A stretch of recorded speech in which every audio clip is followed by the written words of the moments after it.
இலங்கை பிரதமர் ரணில் விக்ரமசிங்கேயை கண்டித்து சென்னையில் சமத்துவ மக்கள் கட்சி சார்பில் ஆர்ப்பாட்டம் நடைபெற்றது.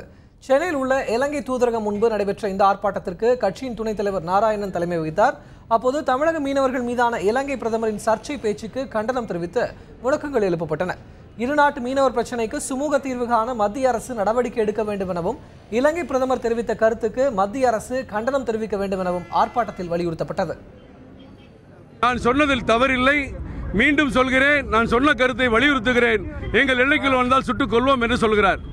ஒரு தமிழக மீனவர்களை, இந்தியர்களை சுட்டுக் கொள்வோம் என்று சொல்கிற அந்த இலங்கை பிரதமரை மத்திய அரசு இதுவரை எந்த கண்டனத்தையும் தெரிவிக்கவில்லை.